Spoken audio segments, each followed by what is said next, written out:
मंगलम भगवान वीरो मंगलम गौतमो गणी मंगलम कुंद कुंदार्यो जैन धर्मोस्तु मंगलम सर्वमंगल मांगल्यम सर्वकल्याणकारकम प्रधानं सर्वधर्माणां जैनं जयतु शासनम्। मैं नमो तीर्थनायक को, नमो ओंकार वाणी को, नमो उन कुंद प्रभु को जिन्होंने ओंकार धारण की। अहो उपकार जिनवर का, कुंद का दिव्य वाणी का, जिन कुंद ध्वनि दाता इनका हान स्वामी का। चिदानंदेक रूपाए जिनाए परमात्मने, परमात्म प्रकाशाए नित्यं सिद्धात्मने नमः। आचार्य योगेंद्र देवकृत यह परमात्म प्रकाश नाम का जो ग्रंथ है, इसकी 36वीं गाथा के स्पष्टीकरण रूप अपन ने अभी गुरुदेव श्री का व्याख्यान सुना। इस गाथा में आचार्य भगवान कह रहे हैं कि यद्यपि यह आत्मा अनादि से कर्मों से बना है, तो कर्म में निमित्त रूप द्रव्य कर्म को भी कहा गया, और मूल तो यह अपनी अशुद्ध परिणति में राग द्वेष मोह के भावों में अनादि से वर्त रहा है, और देह में रहता भी है, परंतु कभी देह रूप नहीं होता, मोह राग द्वेष रूप नहीं होता, द्रव्य कर्म रूप नहीं होता। यानी वह अपने चैतन्य स्वभाव के से कभी च्युत नहीं होता, स्खलित नहीं होता। तो हे प्रभाकर भट्ट, तू उसे ही परमात्मा जान, ये कहा। और ये इसके साथ ही एक बात ये भी कही कि जिसने इस परमात्म तत्व अपने शुद्धात्म ज्ञायक भगवान को आदर करके, राग का अनादर करके, स्वभाव का आदर करके, वीतराग निर्विकल्प परिणति में जिसने जाना है, उसे उपादेय है। फिर इसमें एक शब्द आया, गुरुदेव ने स्पष्टीकरण भी किया, अन्य श्याम हेयम, अन्य को तो वह हेय है। बहुत मार्मिक चर्चा है, और गुरुदेव ने बहुत सादी सरल भाषा में इसके मर्म को अपने सामने रखा है। देखो, पहले जहाँ से शुरू किया वो 3 पंक्ति देखते हैं, फिर टीका की चर्चा इसमें जो गुरुदेव ने की है वो अपन देखेंगे। हे योगी, आत्मा को उपादेय करके जिसने सम्यक दर्शन ज्ञान में जाना है, उसे यहाँ योगी कहते हैं। पहले संबोधन किया, हे योगी। तो योगी किसे कहा? योगी माने कौन? कि जिसने आत्मा को उपादेय करके अपने सम्यक दर्शन ज्ञान परिणति द्वारा उस आत्मा को संचेतन रूप आस्वादन रूपता से जाना है, उसमें आप रूपता की प्रतीति की है, उसमें स्वरूप में स्थिरता के भाव को प्राप्त किया है, ऐसा वह योगी, उसे यहाँ योगी कहते हैं। तो कहा देखो यहाँ से ही वो पॉइंट गुरुदेव ने शुरुआत से उठाया। ये पॉइंट बहुत मार्मिक है, समझने वाला है। जिसे सम्यक दर्शन ज्ञान में, यानी वर्तमान उपयोग को जिसने स्वभाव से जोड़ लिया है, उसका आदर किया है, उसको आत्मा उपादेय है। ऐसे हम शास्त्र के द्वारा जान गए कि यह शुद्धात्म तत्व उपादेय है और रागादि परभाव पर द्रव्य हे है। ऐसा जानने पर वह उपादेय नहीं हुआ, क्योंकि बहिर्लक्षी ज्ञान में वह हे ही है। अन्य श्याम हेयम, जिन्होंने अपनी वीतराग परिणति के द्वारा इस आत्मा को आस्वाद रूप नहीं किया है, उनको तो वह हे है। ऐसा यहाँ पर स्पष्टीकरण टीकाकार आचार्य भगवान ने किया, जिसका मर्म तात्पर्य गुरुदेव श्री ने बहुत सरलता से यहाँ खोला। देखो, जिसे सम्यक दर्शन ज्ञान में आत्मा उपादेय है, यानी उपादेय हुआ है, उसको उपादेय है। ऐसा जिसे परिणमा है, ऐसा जिसके परिणाम में आत्मा के आस्वादन, संचेतन, अनुभव, स्वय संवेदन रूप परिणमन हुआ है, उसे वह आत्मा उपादेय है। और राग की रुचि वाले को आत्मा हे है। तो आपने सीधा राग की रुचि वाला ही क्यों ले लिया? तो यहाँ तो दो फाटे की बात है। जिसे आत्मा रुचता है उसे राग नहीं रुचता, और जिसे राग रुचता है उसे आत्मा नहीं रुचता। दो फाटी बात है।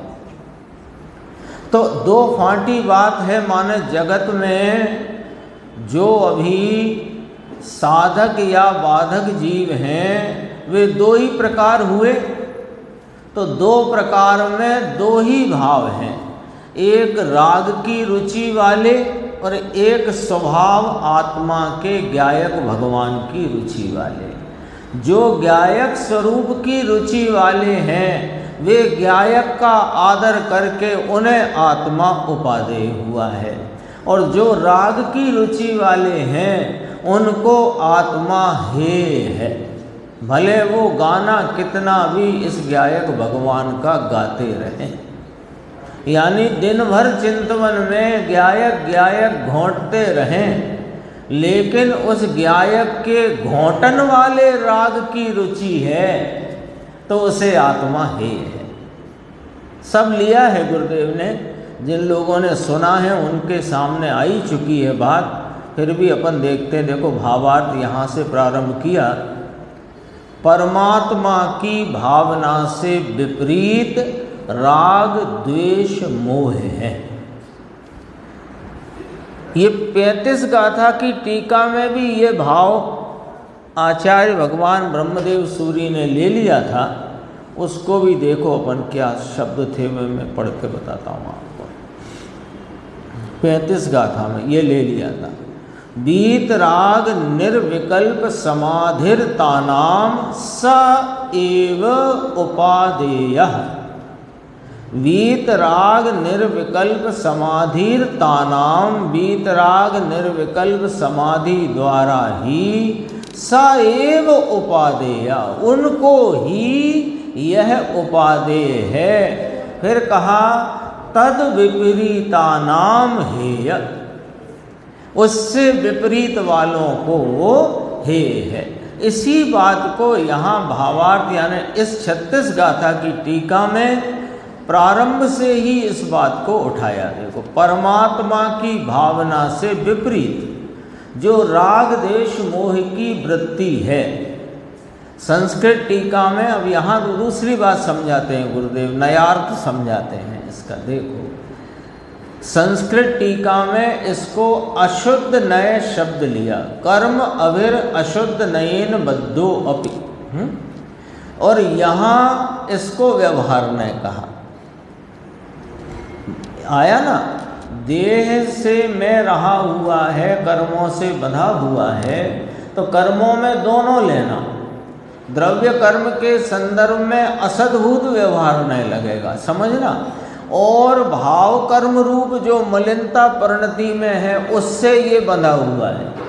वास्तव में तो जीव कर्मों से बंधा है, ये तो निमित्त का कथन है, क्योंकि कर्म परद्रव्य और ये अन्य द्रव्य, तो दो द्रव्यों की भिन्नता है, तो वे बंध जाएं ऐसा हो नहीं सकता। तो कर्म से कौन बना है कि कर्म से कर्म बंधे हैं। लेकिन ये जीव अपनी मलिन परिणति मोह राग द्वेष उसमें एकत्व किए पड़ा है, तो ये बंधा तो वास्तव में अपने मोह राग द्वेष से है। तो निमित्त में द्रव्य कर्म से बंधा है, ऐसा उपचार से असद्भुत व्यवहार से कहा जाता है। आया पॉइंट ख्याल में आया ना। ये जीव काय से बंधा है? कर्मों से बंधा है कि अपनी परिणति में होते मोह राग देश की एकत्व रूप भाव से बंधा है।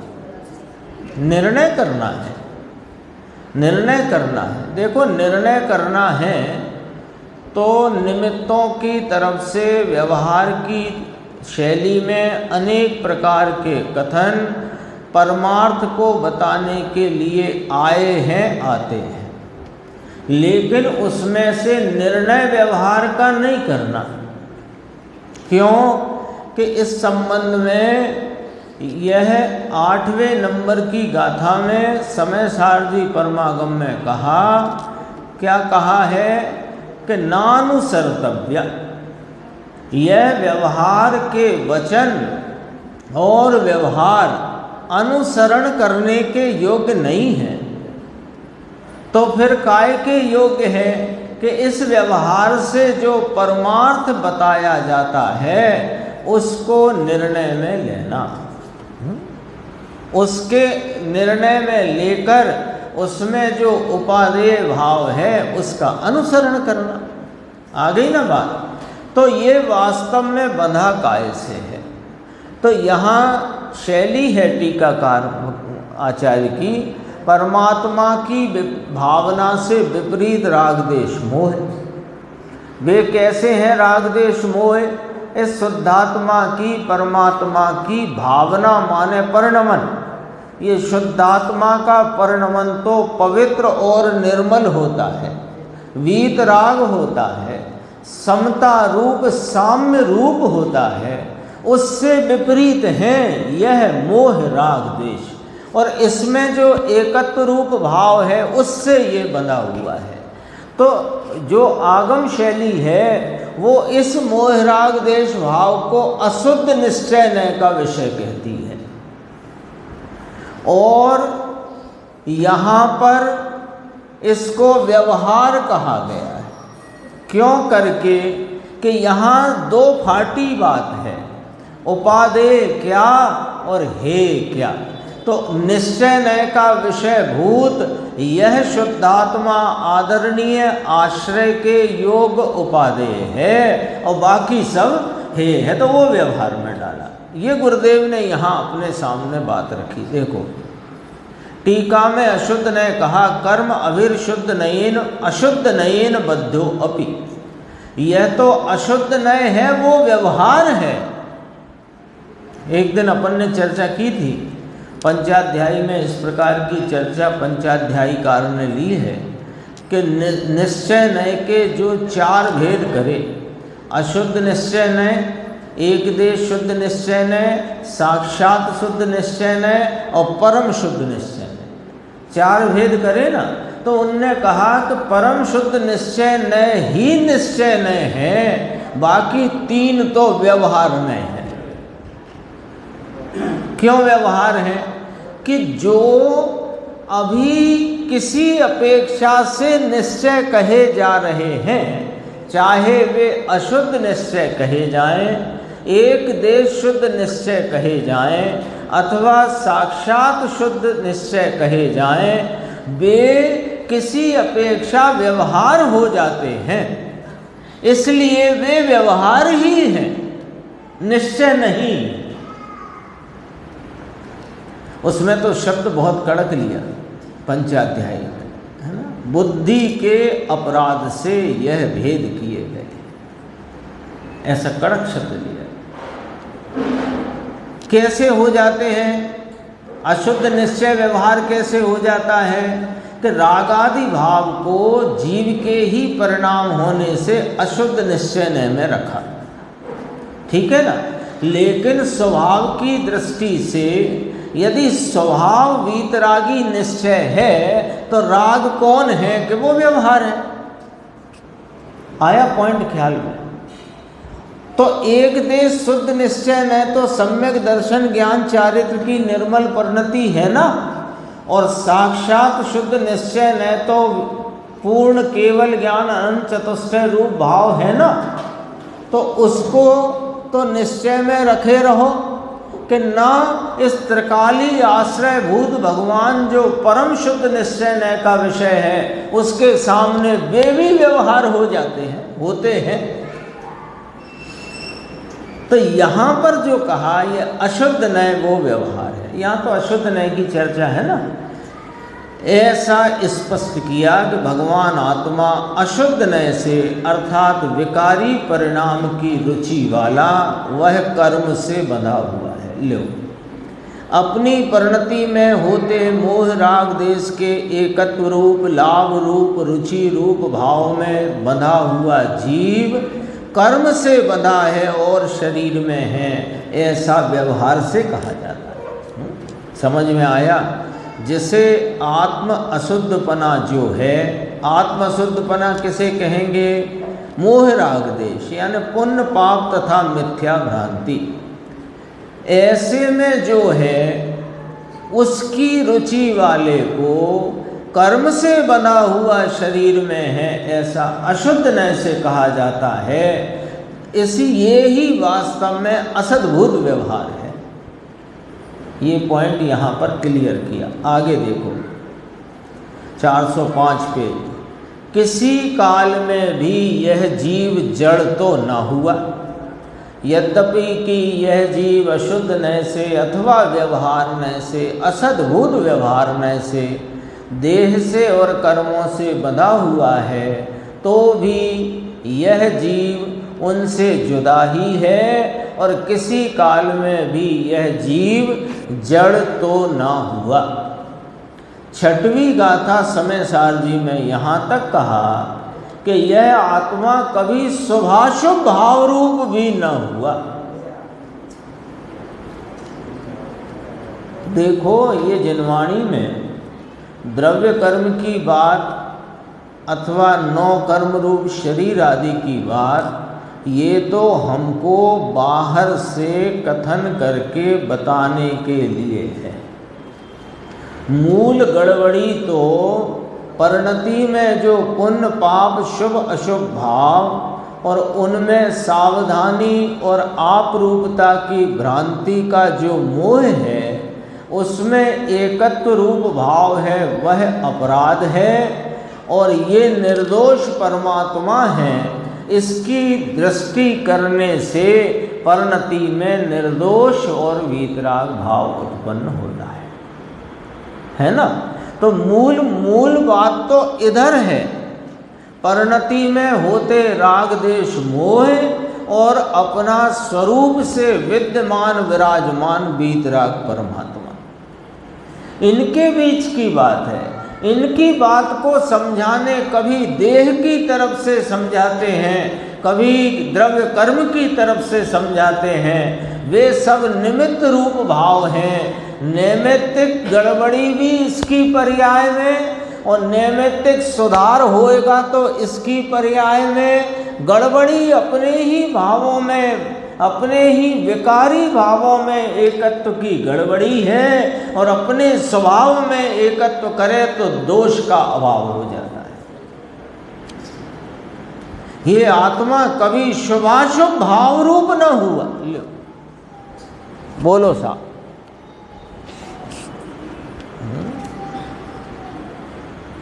परिणति में हजारों लाखों लोगों के मार देने का संहार कर देने का तीव्र पाप भी परिणति में आया हो तो ये आत्मा उस रूप न हुआ। और अपने चैतन्य परमात्मा के चिंतन मनन संबंधी जो शुभराग है उस रूप भी परिणाम इसके परिणति में बरता हो तो भी ये शुभ भाव रूप न हो। समय सार गाथा छठवीं देखो क्या कहते हैं, क्योंकि क्यों ना हुआ, क्योंकि चैतन्य ज्ञायक ज्ञान स्वभाव स्वरूप प्रभु वह पुण्य पाप के भाव जो अचेतन है उस रूप वह कैसे हो। अब ये यहाँ समझाने की जरूरत नहीं है कि पुण्य पाप के भाव अचेतन क्यों हैं। वे तो चेतन की परिणति में होते हैं, उन्हें अचेतन क्यों कहा? क्योंकि उनमें चेतनता का नूर नहीं है। बाकी इस संबंध में ज्ञान गोष्ठी में अपन चर्चा करेंगे। यही प्रश्न है, गंभीर है। देखो, इसने माना है, इसकी मान्यता में, इसके श्रद्धान में गड़बड़ी है। इसने माना है कि मैं शुभ अशुभ भाव का करता हूँ और वह मेरा आचरण है। एकदम कहाँ पर चोट की है कि तुम्हारी जो गड़बड़ी है, जहाँ जिस भाव के कारण अनादि से संसार में भटकना चल रहा है वहाँ चोट की है कि मैं शुभ अशुभ भाव का करता हूँ, ऐसा माना है। कैसे? हम तो नहीं मानते। तुम नहीं मानते रे, तुम तो इस शरीर तक का कर्ता मानते हो। कि हाँ, शरीर का भले मानते हैं पर शुभ अशुभ भाव का तो नहीं मानते। अच्छा, तो तुम्हें जो यहाँ मंदिर जी में आकर ऐसे वीतराग प्रभु का दर्शन करके जो अंदर में कषाय की मंदता का भाव हुआ, तो तुम ये कैसे कहते हो आज तो भाव बहुत अच्छे हुए? उसमें तुम्हारा एकत्व लग रहा है, उसमें तुम जुड़े पड़े हो। और जरा कोई पैर के नीचे चींटी आकर मर जाए तो अंदर से क्या आता है? अरे ये क्या किया मैंने। समझना बात को, गंभीरता की बात है।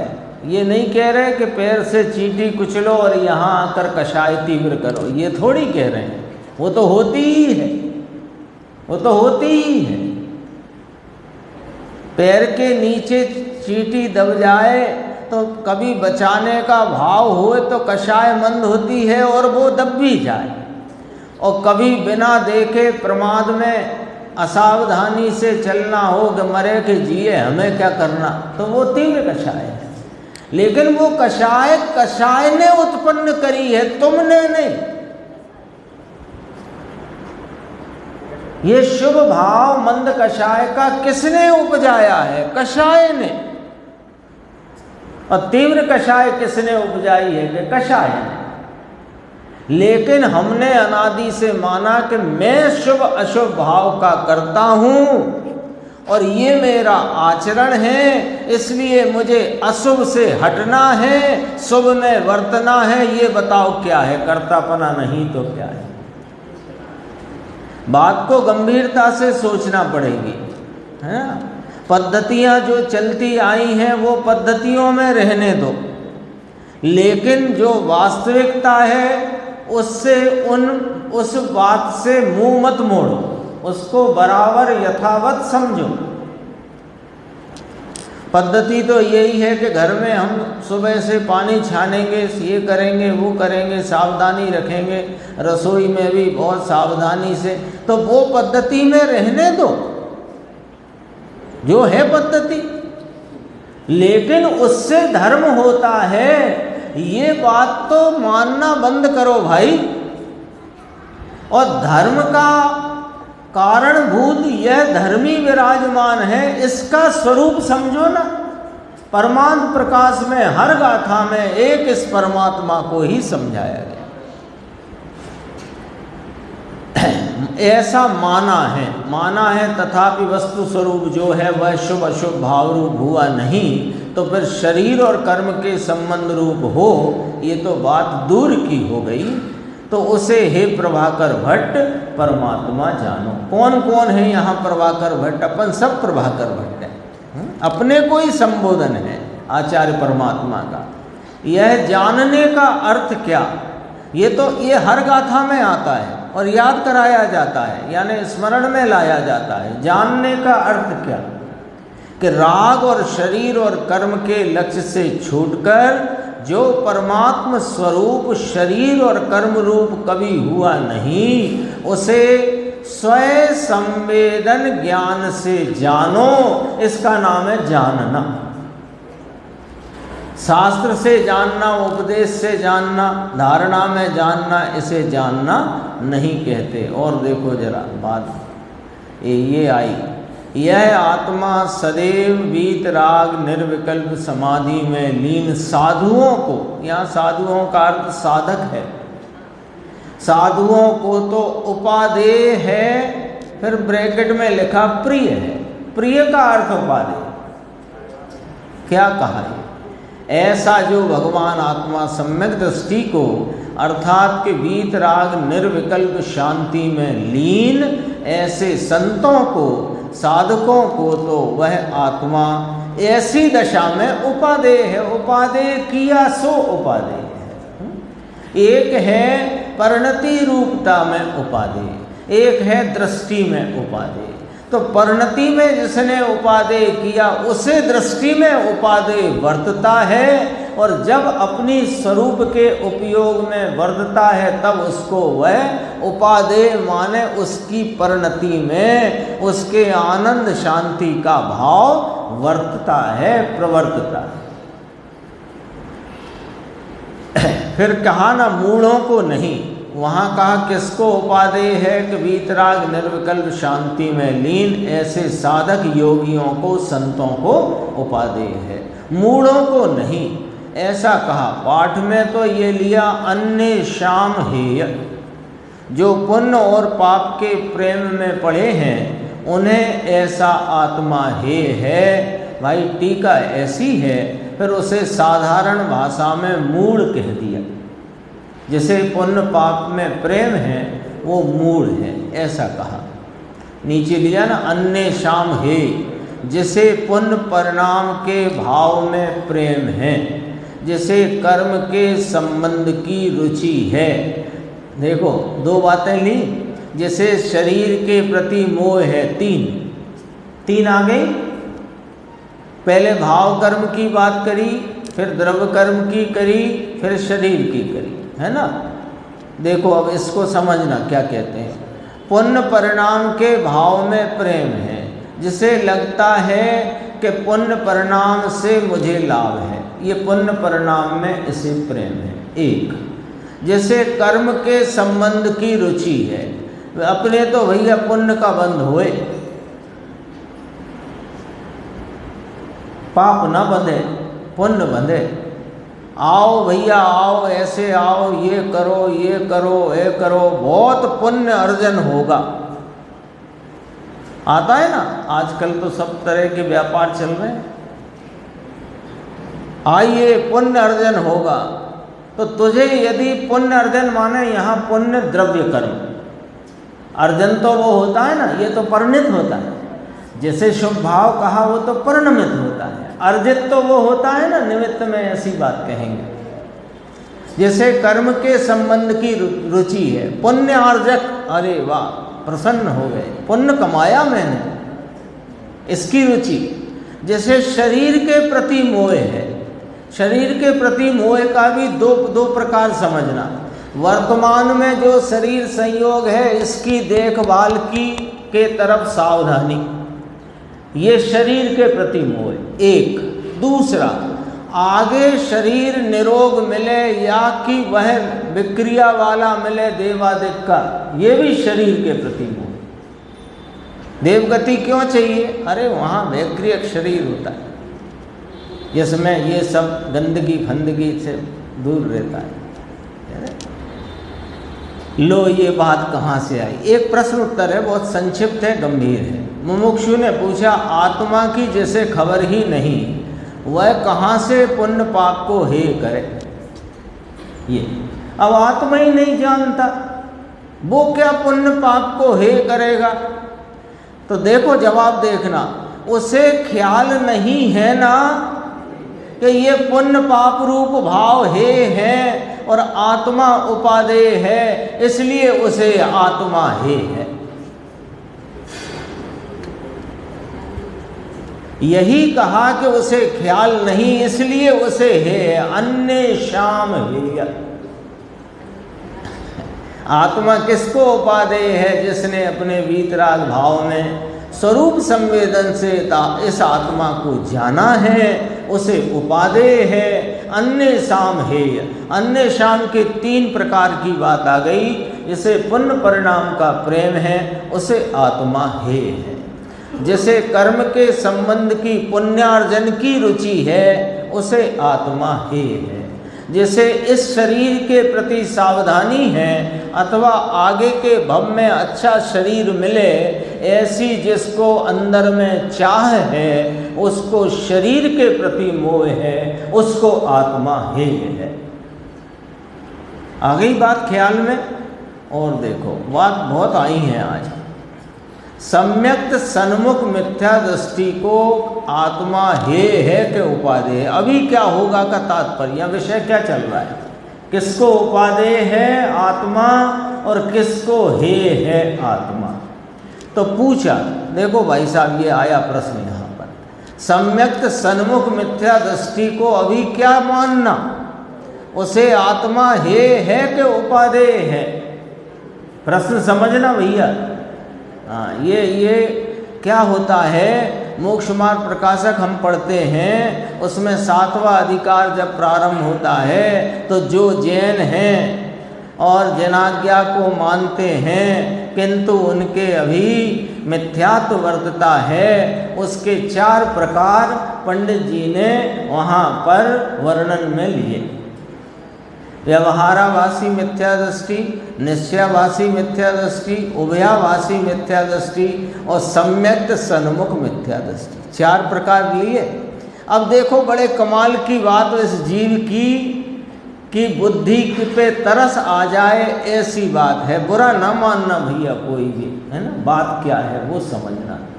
अब ये 4 प्रकार के मिथ्या दृष्टियों में अपने को ढूंढ रहा है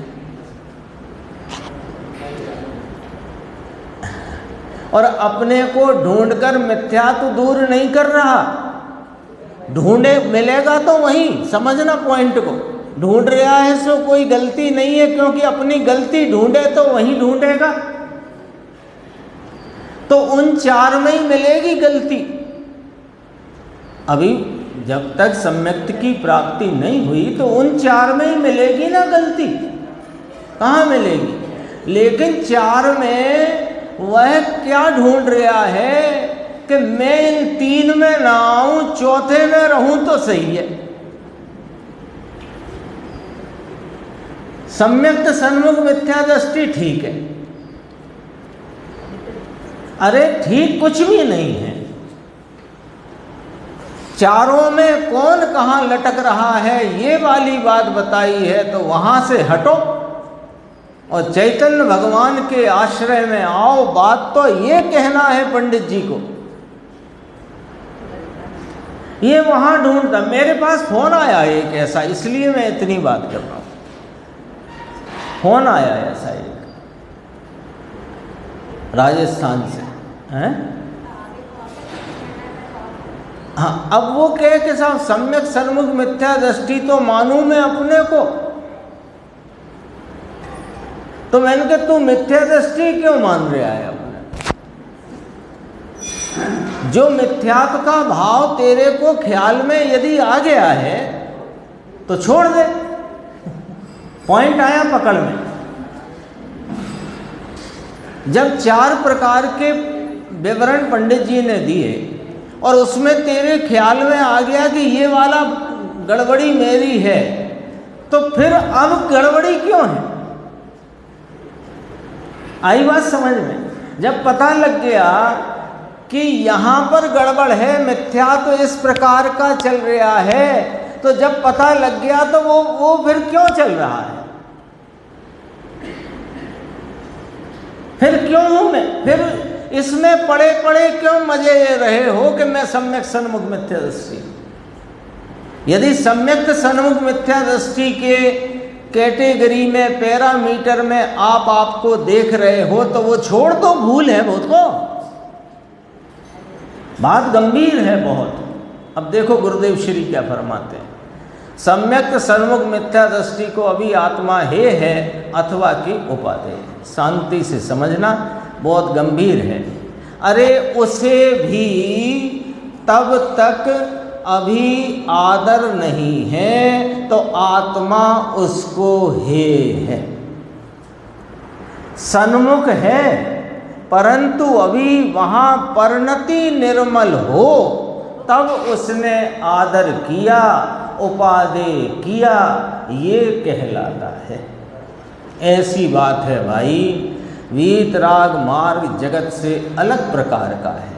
वे तो कहें दया पालो, व्रत करो, उपवास करो, यहाँ कहते हैं कि ये दया पाले, व्रत तब करने के भाव वाले के प्रेम को आत्मा उसको है।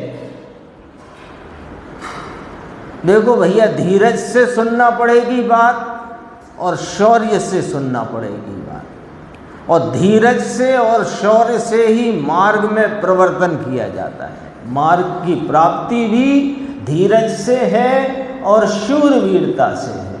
कायरता का यहाँ धंधा नहीं चलता है। हाँ, डरना मत बिल्कुल। क्यों नहीं डरना कि जिसके कंधे पे दोनाली बंदूक टंगी हो तो काय को डरे किसी से। तो अपने पास ये सुख का सरोवर चैतन्य भगवान परमात्मा प्रति समय हाजरा हुजूर विद्यमान है, हम क्यों डरें किसी से। शूरवीरता से देखो, अभी सुनो, घबराहट नहीं होनी चाहिए। जो दया पाले, व्रत तप करने का भाव है और उस भाव का प्रेम है, उसे आत्मा है। उसने आत्मा देखा नहीं, उसे आत्मा की खबर नहीं। ऊपर भी मिला लेना यही वाक्य, सम्यक सन्मुख मिथ्या दृष्टि। उसने आत्मा देखा नहीं, उसे आत्मा की खबर नहीं। अब देखो हैं क्या, सन्मुख है माने उसे उसके प्रति का इस प्रकार का भाव जागृत है कि मुझे आत्म स्वरूप की प्राप्ति करना है, इसी में मेरा कल्याण है। और ये जो भाव बन रहे हैं, ये सब भाव संसार में प्रवेश कराने वाले हैं, ऐसा धारणा में लेकर के बैठा है।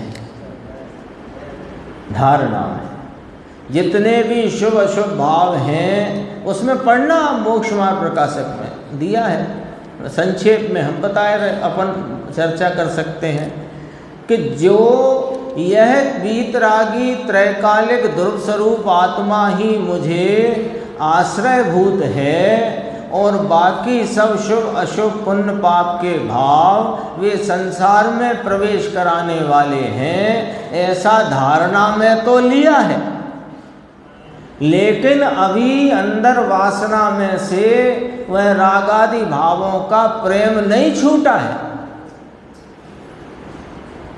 उसको सन्मुख, सम्यक्त सन्मुख ऐसा और पढ़ना, उसमें बहुत विस्तार है। मोक्ष मार्ग प्रकाश है। ये भी लिखा हुआ है सम्यक सन्मुख मिथ्या दृष्टि में कि ऐसे सम्यक सन्मुख मिथ्या दृष्टि निकट भविष्य में ही सम्यक को प्राप्त करेंगे। हाँ। तो माने व्यवहारा भाषी, निश्चय भाषी और उभया भाषी की तो कोई चांस ही नहीं है कि वो अगर ये ऐसी परिणति करते रहेंगे तो उनको तो कभी सम्यक होगा ही नहीं।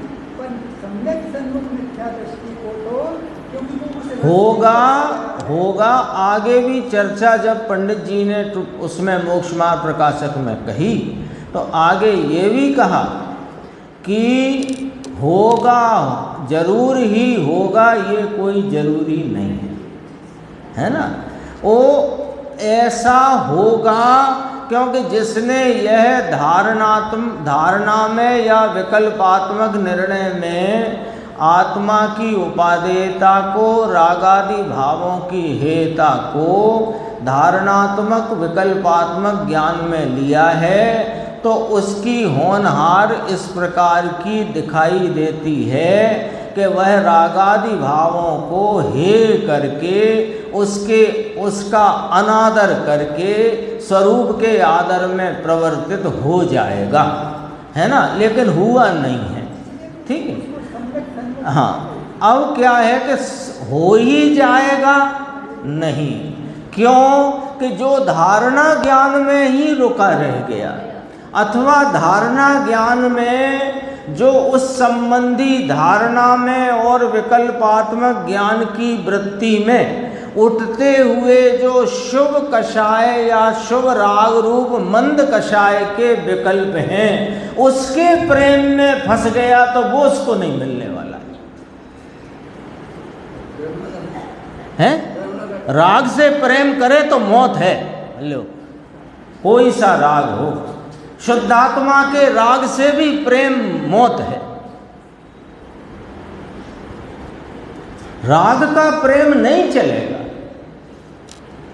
शुद्धात्मा की महिमा में अलग बात है और शुद्धात्मा के राग के प्रेम की बात अलग है। देखो, शुद्धात्मा की महिमा में राग की अमहिमा है और शुद्धात्मा के प्रति जो राग वर्तता है, ये ठीक चल रहा है, ये अच्छा है, ये राग का प्रेम है। देखो, ये बातें अब अपने को प्राथमिक बातें नहीं करना है। अब प्राथमिक बातें नहीं करना, भैया मंदिर आया करो, मंदिर में स्वाध्याय सुना करो, स्वाध्याय सुनने से सम्यक दर्शन होता है, ये बातें नहीं करना। अब तो क्यों नहीं हो रहा वहां जाकर के बात करना है। क्यों नहीं हो रहा, कहाँ लुक रही है गाड़ी। तो वो जो शुद्धात्मा के प्रति चिंतन का भाव है, उसमें जो प्रेम है, वो मेरे को तो एक गायक भाव का ही चिंतन चलता है और बहुत बढ़िया चलता है और बहुत अच्छा है। अरे इसके राग के प्रेम में रुक जाना भी वास्तव में यह मिथ्यात्व का ही पोषण है। अब बात तो खरी पे आओ ना। देखो, अब सुनो, आपका जो प्रश्न था ना, अभी देखो इसका जवाब देखो क्या आया। मुमुक्षु ने भी प्रश्न किया, आंगन में तो आया है ना। जो भाई साहब ने भी बात कही, आपने भी बात कही, सबके मन में भी वही बात है। आंगन में आया है ना कि नहीं, यह जरा भी यहाँ बात नहीं है। यहाँ तो वीतरागी परिणति द्वारा इसे पकड़ा है और वीतरागी परिणति द्वारा इसका जो आदर किया है उसे वह उपादेय कहा जाता है। परिणति में उपादेय हुआ है, उसे उपादेय कहा है, ऐसा कहते हैं। समझ में आया? बहुत संक्षिप्त बात और बहुत मर्म की बात है। गुरुदेव ने बोला, बहु टूकी बात ने बहु घनी मर्मनी बात है।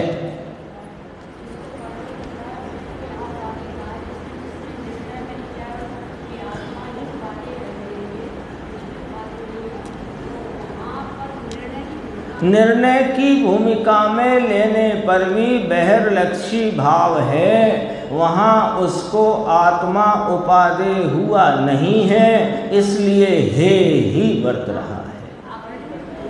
हाँ, परिणमित होना चाहिए ना। यहाँ तो क्या देखो, परिणमित होने के लिए कोई 1 साल का, 2 महीने का, 1 घंटे का भी कोर्स नहीं है। समयांतर की व्यवस्था है। और भूल कैसे टलती है और भ्रांति कैसे टलती है, समझना जरा। भ्रांति कैसे टलती है, कई बार कहा, आज फिर कह देते हैं हम, ज़्यादा उदाहरण हमें आते भी नहीं हैं। वो एक काली काली रस्सी पड़ी है और हमें उसमें सांप होने की भ्रांति है। जैसे ही ये ज्ञात हुआ कि ये सांप नहीं है, तो बताओ अब भ्रांति टालने के लिए कौन से अनुष्ठान की जरूरत है? फिर कितनी देर लगेगी यशवंत भाई, कितनी देर लगेगी अब? अरे हम तो इसे 1 घंटे से सांप समझ रहे थे।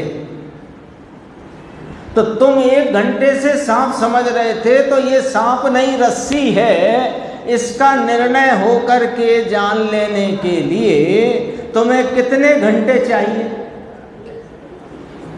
तो अनादि से मैं अपने को राग रूप मान रहा था, और जब मैंने यह निर्णय किया कि मैं राग रूप नहीं हूँ, मैं तो शुद्ध चैतन्य पवित्र परिपूर्ण शुद्ध ज्ञायक भगवान आत्मा हूँ, तो जब ये निर्णय किया तो जो परिणति उसका अनुसरण करे उसे उपादेय हुआ, नहीं तो है ही है। समयांतर की बात है। और भी बहुत चर्चा थी,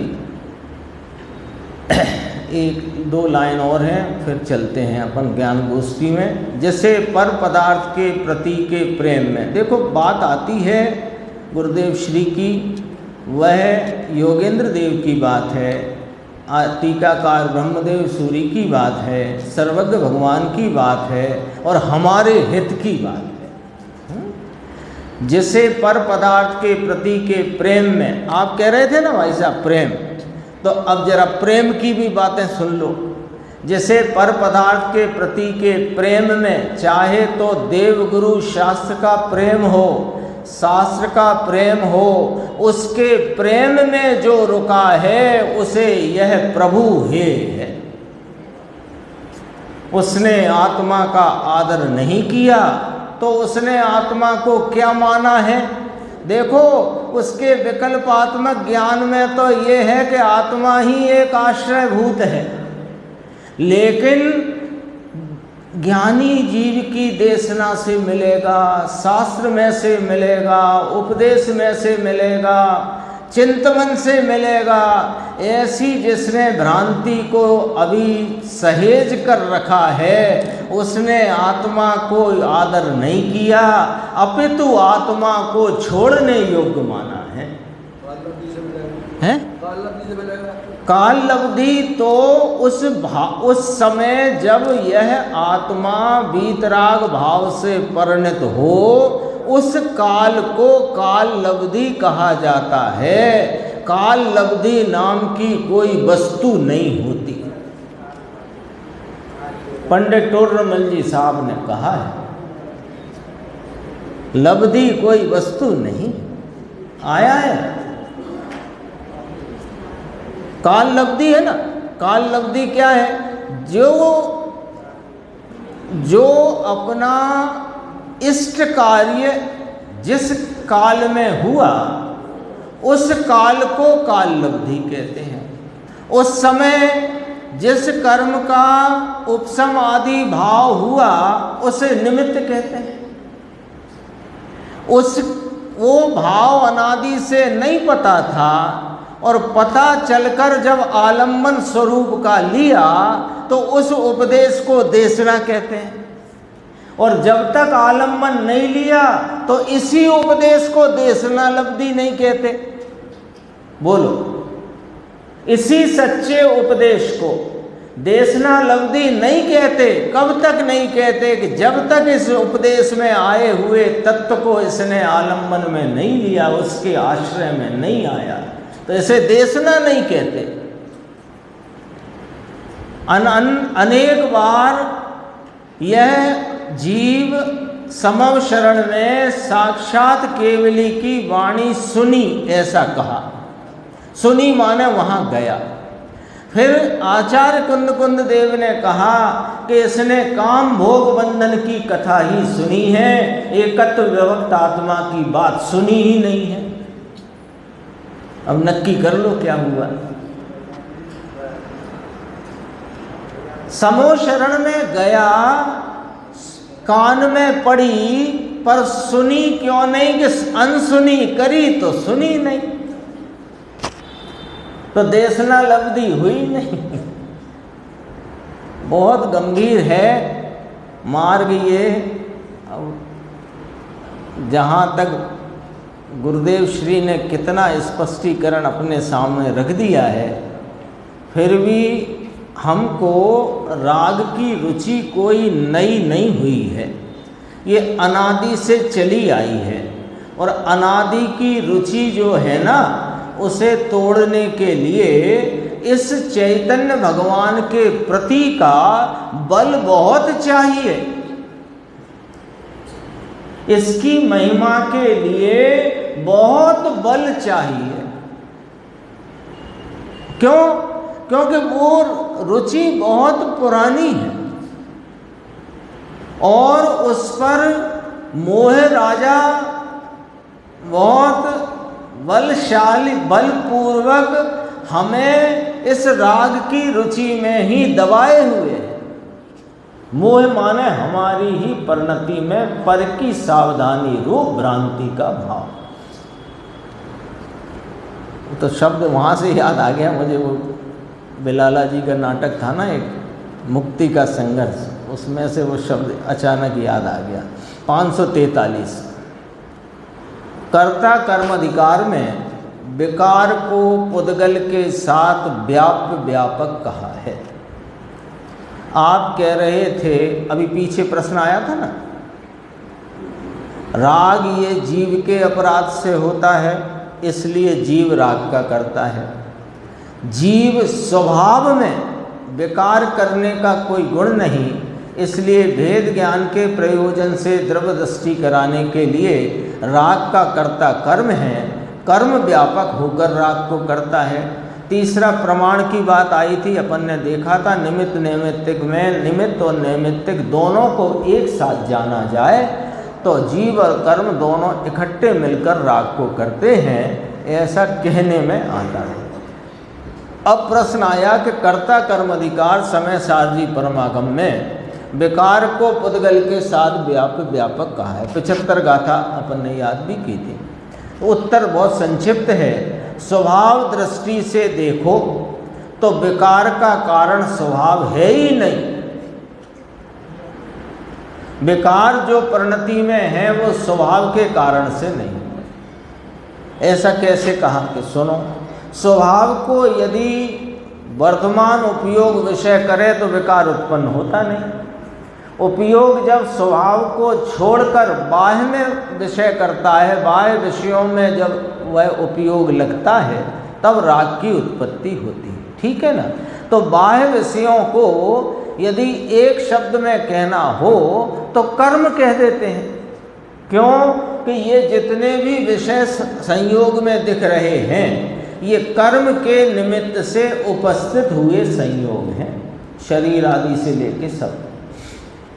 तो विकार का कारण स्वभाव है ही नहीं, इसलिए विकार का निमित्त जो कर्म है उसके साथ विकार को व्यापक कहने में आता है। यानी आत्मा वीतराग स्वरूप है, पवित्र स्वरूप है, पूर्ण स्वरूप है। ऐसे पवित्र आत्मा के साथ विकार का व्यापकपना नहीं बैठता, क्योंकि स्वभाव वीतराग है और परिणाम राग रूप है। तो कर्म के साथ उसको व्यापक कहने में आता है। देखना, कहने में आता है, यद्यपि है वह जीव के परिणाम में उत्पन्न होता विकारी भाव। 544 ज्ञानी शुद्ध द्रव्य गुण शुद्ध और पर्याय शुद्ध इतना ही आत्मा मानता है क्या? ये तो बात हो गई कर्ता कर्म अधिकार की। अब आगे बात आई, ज्ञानी माने सम्यक दृष्टि, स्वरूप का आस्वादिया, वह शुद्ध द्रव्य गुण शुद्ध और पर्याय शुद्ध इतना ही आत्मा मानता है क्या? रागादि भाव जो हैं उनका क्या उसने खाता रखा है? ऐसा प्रश्न है। उत्तर, ज्ञानी श्रद्धा की अपेक्षा ऐसा ही मानता है कि मैं तो द्रव्य से गुण से पर्याय से शुद्ध ही हूँ, श्रद्धा अपेक्षा। तथापि ज्ञान की अपेक्षा से देखने पर राग का कर्ता रूप परिणमित होने वाला जीव स्वयं है, ऐसा ज्ञानी जानता है। ये वर्तमान परिणति में जो शुभ अशुभ भाव रूपी राग है, उस राग से मैं ही परिणमित हुआ हूँ। यह मेरी परिणति में उत्पन्न हुआ विकारी भाव है, ऐसा ज्ञानी बराबर जानता है। देखो, अब इसका दृष्टांत दिया। स्फटिक मणि में जो लाल पीली आदि परछाई झाई पड़ती है, वह उसकी योग्यता से होती है। बोलो साहब, ये लाल यहाँ पर मखमल का वस्त्र है, इसके ऊपर स्फटिक मणि रखें तो वहाँ पर आपको उस स्फटिक मणि में लाल झाई दिखाई पड़ेगी। ठीक है, तो लाल झाई कपड़े की है कि स्फटिक मणि में परिणमन रूप लाल झाई है।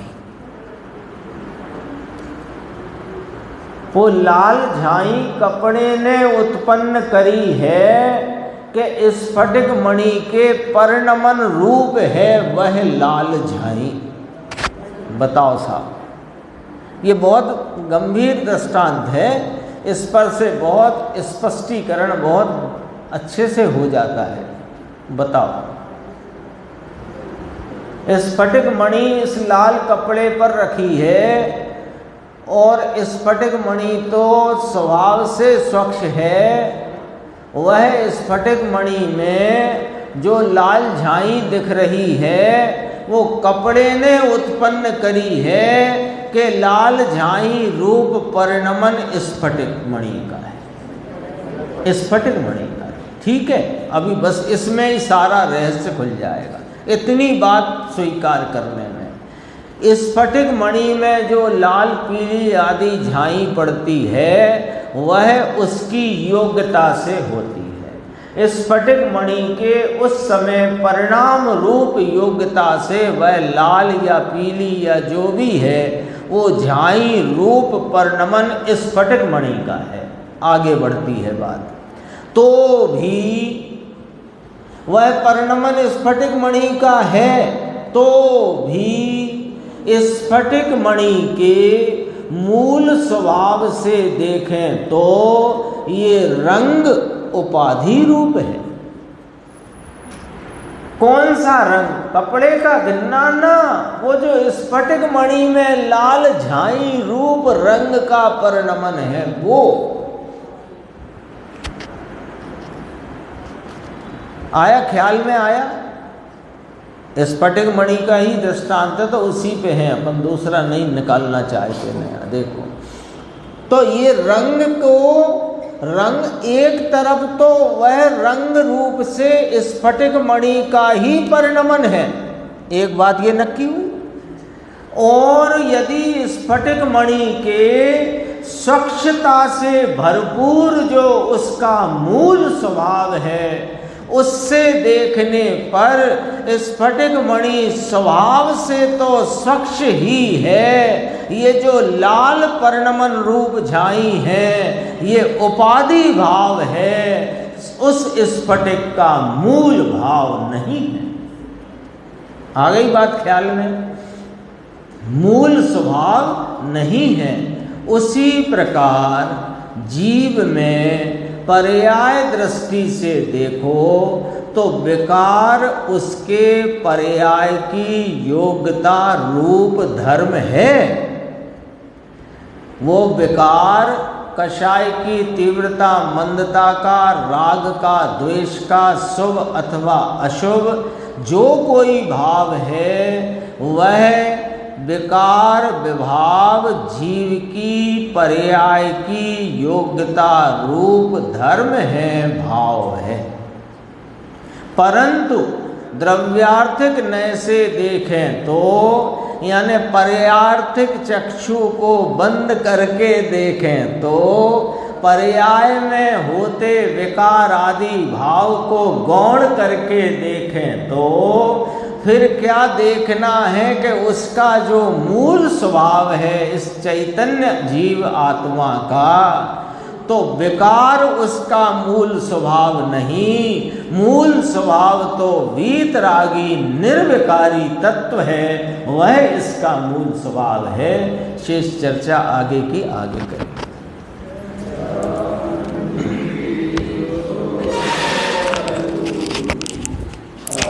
Amen.